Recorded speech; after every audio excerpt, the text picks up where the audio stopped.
Manipuri wari leikol na mayambu taram nokjari. Manipurna ningkha tamba lebak ama oiringaidagi hauna. Thauna leiba aphauba haisingba. Ima Manipurgi damakta thawai kathokpa pamudaba mapari kayagi wari loineduna lai. Manipurna Bharat ka merger agreement sign taunaduna pullaba matung hawjiki matam si phaubada sana khotnabagi lamda mahai masingda art and culture da amadi atai khut sa haibagi hiram kayada science and technology da pikraba mising yamjakhidraba Manipur imagi mapari mamong kayana international gi thakta India amadi Manipur gi lemjaningai oiraba mai kaya puduna lakle amadi matungdasu kaya amasu lakhigani picture abasu Manipur bu prithvi gi miyamna sagol kangje polo gi haurakpham sangai gi haurakpham amadi shiroi lili gi mayumni haiduna awang ba thakta ikai khumnabiri adubu karigumba matangda aikhoi gi irakta hanana leibiramba ipai pu singi marakta thauna yamna leiba thabak torom labasu miyamnadi sakpi sonbidraba ipai pu singsu yaudaba natte aduna ngasi puduna lakchari ba wari asi sakpi sonbidraba ningtam lanmi amagi wari ni khudol tamjari ngasi gi wari kalapani da ahanba loi thakiba ningtam lanmi Narendrajit Singh sana chahi ahum hairaga su khangnaba March thagi tang kunga mapan 1857 numit asi Sepoy Mutiny natraga siphai lalhauba haina su haiba puari da mayek lana yektuna laikhiba numit aduni Itihaskar kayana madubu First War of Indian Independence haina mingthole Bharat sinba thungna Bharat macha sing siphai khanduna British ki makhada thabak tawba mayamna British ki miyot minai gi mathakta khut thoklaktuna lanama oikhibani adugumba siphai lalhaududa British ki mathakta landabada chawna saruk yakhibani kam lanmi tomthin oiba mahaktu Maharaj Chaurjit ki mazaibungo Narendrajit Singh sana chahi mahaktuni mahak kasarda lingba siphai kanglup adugi luchingba oiduna British ki mathakta lan hoki mamaida phaduna mahakpu kalapani haiba Andaman Nicobar ithatta leiba kaisum sangaduda loi thakiba ningtam lanmi amani March thana hek yorakpada Sepoy Mutiny ningsinglai Sepoy Mutiny na kamdauna ningtam lanamagi saktam lawkhibano adugumba Bharat pumbagi khongjang aduda Narendrajit Singh sana chahi ahumna kamdauna yaushinkhibano ahanba thodok oina March thagi tang kunmapan 1857 Nomaijing numitta thokhiba Mairik pina maijau horakpa thodok adu Hindu siphai amana British officer ama Bengal gi Barakpur haiba mafam amada chongthoktuna khut tharubadagini madugi pawadu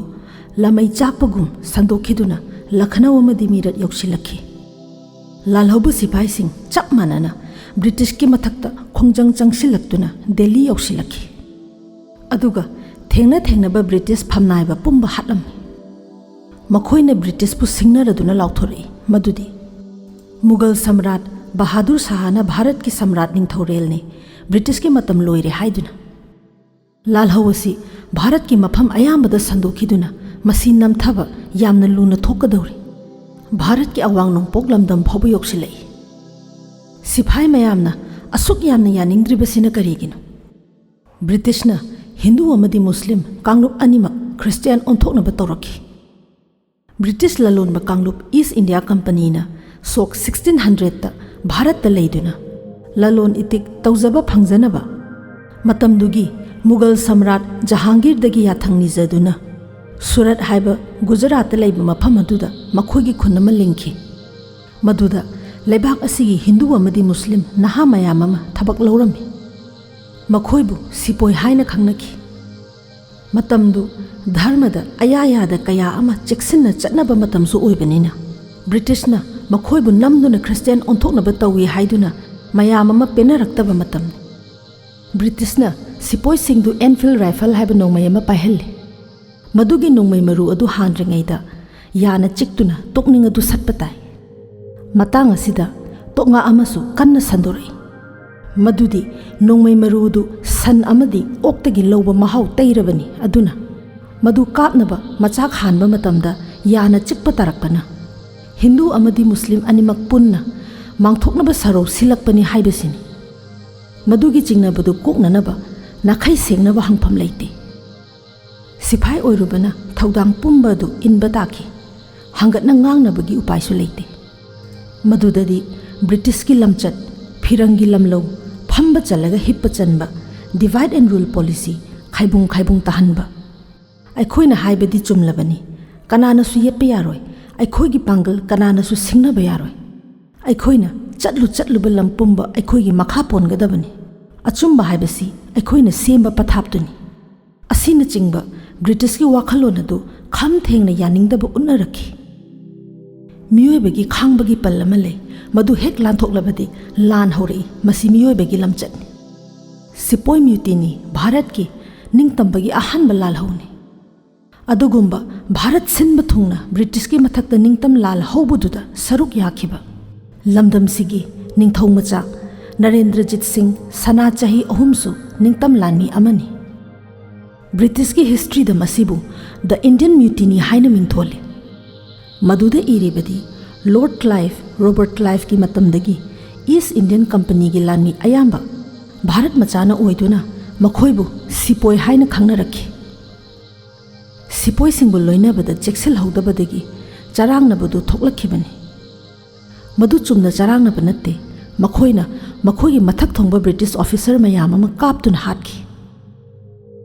53 सूबा native infantry regiment हाइबदुगी लुचिंगबा अदु सुबेदार अयोध्या सिंह ने मधु सिपाही चहुम लोमना Sai मधुगी native infantry दु कसार यौसिलखि अमदी मणिपुर की ngमखै लानसिनबा होटनरखि मरमदी मतमदुदा British की अंगम अथौ मयाम अमा मणिपुरदा लै मखोइ लोइना हातबा यादे भारत निंगतमगदबनी हाइबसिनी निंगथौ मचा नरेंद्रजीत सिंह सना चाही अहुमसु भारत निंगतमगदबनी हाइरिबा खोंजंग अदुदा याउसिनखिदुना लाक्लिबा कांगबुदुगा पुनखिरमी लोइनना चाही 8 खुनताकपदा लेखिबा कसारगी मैतै सिंहसु याउसिनखि नरेंद्रजीत सिंहना खोंजंगदुगी लुचिंगबा अमा ओइना ब्रिटिश की मायोक्ता लेपखि सोमदा मणिपुरददी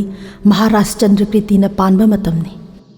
महाकना ब्रिटिश की मतेंग पांगदुना लालहौदु नमथनबा मणिपुर की लानमी की पांगल ब्रिटिश की मतेंग ओइनबा थांगदोकलमी मधुगी मरमदी मैतै निंगथौगा ब्रिटिश का यानबा अमगी मखादा कनागुंबा शक्ति अमना मणिपुरदा सिंगनरकलबदी ब्रिटिशना शक्ति अदु नमथबदा मतेंग पांगबा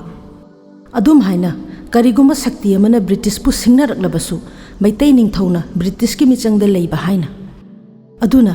मैतै निंगथौदी सिफाई लालहौदु मणिपुरदा चंगलक्तनबा शक्ति सिजिन्नदुना ngakthokpa tarami major Longjamba Roma Singh की लिचिंग मखादा लानमी चमरी सिजिन्नदुना मदु नमथनबा मायोकनहनखि नरेंद्रजीत सिंह जिरीबाम की उमंग अमदगी फादुना पुरखि मसादा नोंमैना पांदुना असोक अपन यामना नंगबना मरम ओइदुना सगाई सादुना पुरकलगा मैतै निंगथौदा सिनखि थौदोक्तु 1858 की जनवरी थानी महाकपु लायेंगदुना फहलबा मतुंगदा मैतै निंगथौना नरेंद्रजीतपु ब्रिटिश की पॉलिटिकल एजेंट दा खुदसिनखि पॉलिटिकल एजेंट मिस्टर विलियम मैकुलॉगना 1858 की मार्च थागी तांग अहुम अमदी मरीदा वायल मपु ओइना फमदुना वायल पिरमी मदुदी नरेंद्रजीत सिंह सना चाही अहुम मपुंसी चुप्पा बंदी ओइना कालापानीदा लोय थारो मदुगी मथक्ता मागी मरल मथुम मालचांग पुंबा सरकारना मुल्ले अमदी मटले सना चाही अहुम सिलचरदगी बिहार के हजारीबाग जेल दा थैखिरमी अदुदगी अमुक महाक कलकत्तागी हिथांगफमदा पुरक्तुना 1858 की सेप्टेम्बर थागी अरोइबदा सना चाही अहुम पोर्ट ब्लेयर दा पुरक्तुना अंडमान की जेल दा लोय थादुना थमखि महाक जेल दा चाही मरी मुक लेरबा मतुंगदा वारी अमा चोंगथोरई महाकना कालापानीदा लैबा मतमदुदा ब्रिटिश की जेलर दुगी नुपी मेम साहेबदु लेप्रोसिना नारखि सना चाही अहुमना हिदाक सेंबीदुना लायेंगबिबदगी नुपीदुगी लाइथुंग अदु कोखिरमी मदुना मरम ओइबताई सना चाही अहुम 1862-63 दा अंडमान जेल दगी नांथोहनखि महाक कसारगी मफम अमदा ꯃꯤꯔꯣꯠ ꯑꯣꯏꯅ ꯂꯩꯔꯕ ꯃꯇꯨꯡꯗ ꯅꯨꯡꯒꯥꯈꯤ꯫ ꯂꯩꯕꯥꯛ ꯃꯆꯥ ꯇꯥꯕ ꯃꯤꯑꯣꯏ ꯀꯌꯥꯅ ꯀꯣꯟꯅ ꯅꯤꯡꯇꯝ ꯂꯥꯟꯃꯤ ꯑꯁꯤꯒꯤ ꯈꯨꯕꯝ ꯀꯟꯗꯨꯅ ꯊꯝꯅꯕ ꯀꯟꯅ ꯍꯣꯠꯅꯈꯤ, ꯇꯧꯐꯝꯁꯨ ꯊꯣꯛꯏ꯫ ꯃꯅꯤꯄꯨꯔ ꯃꯆꯥ ꯑꯃ ꯑꯟꯗꯃꯥꯟꯗ ꯂꯣꯏ ꯊꯥꯕꯁꯤ ꯃꯍꯥꯛꯅ ꯏꯍꯥꯟ ꯍꯥꯜꯂꯤ꯫ ꯃꯗꯨꯁꯨ ꯚꯥꯔꯠ ꯁꯤꯟꯕ ꯊꯨꯡꯅ ꯍꯧꯔꯛꯄ ꯁꯤꯐꯥꯏ ꯂꯥꯜꯍꯧꯗ ꯕ꯭ꯔꯤꯇꯤꯁꯀꯤ ꯃꯤꯑꯣꯠ ꯃꯤꯅꯩꯒꯤ ꯃꯊꯛꯇ ꯍꯧꯕ ꯂꯥꯜꯍꯧꯗ ꯆꯣꯡꯊꯣꯛꯇꯨꯅ ꯃꯥꯡꯖꯤꯟ ꯊꯥꯅ ꯁꯔꯨꯛ ꯌꯥꯔꯨꯕꯗꯒꯤꯅꯤ꯫ ꯅꯤꯡꯊꯧ ꯈꯨꯕꯝ ꯃꯨꯟꯅꯕꯒꯤꯗꯃꯛꯇ ꯅꯠꯇꯦ, ꯌꯥꯝꯅ ꯂꯦꯝꯖꯅꯤꯡꯉꯥꯏꯅꯤ꯫ ꯃꯩꯇꯩ ꯃꯆꯥ ꯑꯃ ꯚꯥꯔꯠ ꯁꯤꯟꯕ ꯊꯨꯡꯅ ꯍꯧꯕ ꯕ꯭ꯔꯤꯇꯤꯁꯀꯤ ꯃꯊꯛꯇ ꯆꯠꯊꯕ ꯂꯥꯜꯍꯧꯗ ꯃꯥꯡꯖꯤꯟ ꯊꯥꯕ ꯅꯤꯡꯇꯝ ꯂꯥꯟꯃꯤ ꯑꯃ ꯑꯣꯏꯅ ꯁꯔꯨꯛ ꯌꯥꯈꯤꯕ ꯅꯔꯦꯟꯗ꯭ꯔꯖꯤꯠ ꯁꯤꯡ ꯁꯅꯥ ꯆꯍꯤ 3 ꯃꯍꯥꯔꯥꯖ ꯆꯧꯔꯖꯤꯠꯀꯤ ꯃꯖꯥꯏꯕꯨꯡꯉꯣꯅꯤ꯫ ꯃꯣꯟꯗꯨꯝ ꯃꯣꯟꯇꯦꯛꯇ ꯁꯅꯥ ꯂꯨꯄꯥ ꯃꯔꯛꯇ ꯍꯥꯏ ꯍꯨꯝꯅ ꯂꯩꯔꯝꯒꯗꯕ ꯄꯨꯟꯁꯤ ꯑꯗꯣ ꯅꯤꯡꯇꯝ ꯂꯥꯟꯃꯤ ꯑꯣꯏꯔꯨꯕꯅ ꯃꯍꯥꯛꯅ ꯍꯜꯂꯛꯄꯗꯗꯤ ꯃꯍꯥꯛꯀꯤꯅꯤ ꯍꯥꯏꯕ ꯀꯔꯤꯁꯨ ꯂꯩꯔꯝꯗ꯭ꯔꯦ꯫ ꯏꯟꯗꯤꯌꯥꯒꯤ ꯑꯇꯩ ꯅꯤꯡꯇꯝ ꯂꯥꯟꯃꯤꯁꯤꯡꯗꯤ ꯍꯧꯖꯤꯛꯀꯤ ꯃꯤꯔꯣꯜꯅ ꯁꯤꯡꯊꯥꯅꯗꯨꯅ ꯏꯇꯤꯍꯥꯁꯇ ꯃꯃꯤꯡ ꯄꯟꯗꯨꯅ ꯑꯋꯥꯡꯕ ꯊꯥꯛꯇ ꯏꯀꯥꯏ ꯈꯨꯝꯅꯕꯤꯔꯤ꯫ ꯑꯗꯨꯕꯨ ꯄꯨꯝꯅꯃꯛ ꯀꯠꯊꯣꯛꯂꯕ ꯃꯍꯥꯔꯥꯖ ꯆꯧꯔꯖꯤꯠꯀꯤ ꯃꯖꯥꯏꯕꯨꯡꯉꯣ ꯅꯔꯦꯟꯗ꯭ꯔꯖꯤꯠ ꯁꯤꯡꯍꯒꯤꯗꯤ ꯁꯛꯅ ꯁꯣꯟꯅꯕꯤꯗ꯭ꯔꯕ ꯋꯥꯔꯤ ꯑꯣꯏꯗꯨꯅ ꯂꯩꯍꯧꯔꯦ꯫ ꯃꯅꯤꯄꯨꯔ ꯃꯇꯝꯗꯨꯗ ꯏꯪꯂꯤꯁ ꯂꯣ ꯆꯠꯇꯕ ꯂꯝ, ꯅꯤꯡꯊꯧ ꯄꯥꯟꯕ ꯂꯩꯕꯥꯛꯅꯤ꯫ ꯃꯇꯧ ꯀꯔꯝꯅ ꯕ꯭ꯔꯤꯇꯤꯁꯀꯤ ꯃꯦꯖꯔ ꯃꯦꯀꯨꯂꯣꯛꯅ ꯋꯥꯌꯦꯜ ꯃꯄꯨ ꯑꯣꯏꯔꯒ ꯀꯔꯝꯕ ꯑꯥꯏꯟꯒꯤ ꯃꯇꯨꯡ ꯏꯟꯅ ꯋꯥꯌꯦꯜ ꯄꯤꯔꯤꯕꯅꯣ? ꯋꯥꯍꯪ ꯑꯁꯤ ꯍꯪꯅꯗꯨꯅꯇ ꯂꯩꯈꯤꯅꯤ, ꯃꯔꯝꯗꯤ ꯃꯁꯤꯒꯤ ꯄꯥꯎꯈꯨꯝ ꯂꯩꯇꯦ꯫ ꯍꯤꯁꯇꯣꯔꯤꯌꯟ ꯑꯃꯅ ꯃꯣꯠ ꯄꯤ, ꯃꯍꯥꯔꯥꯖ ꯆꯟꯗ꯭ꯔꯀꯤꯔꯇꯤꯅꯗꯤ ꯁꯅꯥ ꯆꯍꯤ 3ꯕꯨ ꯂꯣꯏ ꯊꯥꯕꯗꯨ ꯌꯥꯅꯤꯡꯗꯦ꯫ ꯑꯗꯨꯃꯛꯄꯨ ꯕ꯭ꯔꯤꯇꯤꯁꯀ ꯁꯛꯃꯥꯏ ꯌꯦꯡꯅꯕ ꯑꯃꯗꯤ ꯌꯦꯠꯄꯤꯅꯕ ꯂꯥꯏꯔꯤꯛ ꯍꯩꯕ ꯀꯅꯥꯁꯨ ꯆꯣꯡꯊꯣꯛꯄꯤꯔꯛꯇꯕꯅ ꯀꯥꯂꯥꯄꯥꯅꯤꯗ ꯅꯤꯡꯇꯝ ꯂꯥꯟꯃꯤ ꯁꯅꯥ ꯆꯍꯤ 3ꯕꯨ ꯉꯝꯃꯤ ꯍꯥꯏꯗꯨꯅ ꯕ꯭ꯔꯤꯇꯤꯁꯀꯤ ꯑꯄꯥꯝꯕꯗ ꯃꯄꯨꯟꯁꯤ ꯆꯨꯞꯄ ꯂꯣꯏ ꯊꯥꯕꯤꯈꯤ꯫ ꯅꯨꯡꯉꯥꯏꯕ ꯄꯨꯝꯅꯃꯛ ꯊꯥꯗꯣꯛꯇꯨꯅ ꯚꯥꯔꯠ ꯄꯨꯝꯕꯒꯤ ꯅꯤꯡꯇꯝ ꯂꯥꯜꯍꯧꯗ ꯊꯧꯅꯥ ꯐꯅ ꯁꯔꯨꯛ ꯌꯥꯈꯤꯕ ꯅꯔꯦꯟꯗ꯭ꯔꯖꯤꯠ ꯁꯤꯡ ꯁꯅꯥ ꯆꯍꯤ 3ꯕꯨ ꯑꯩꯈꯣꯏꯅ ꯅꯤꯡꯁꯤꯡꯐꯝ ꯊꯣꯛꯇꯕ꯭ꯔꯥ? ꯃꯍꯥꯛꯁꯨ ꯊꯧꯅꯥ ꯐꯔꯕ, ꯀꯠꯊꯣꯛꯄꯗꯅ ꯃꯁꯔꯨꯛ ꯑꯣꯏꯔꯕ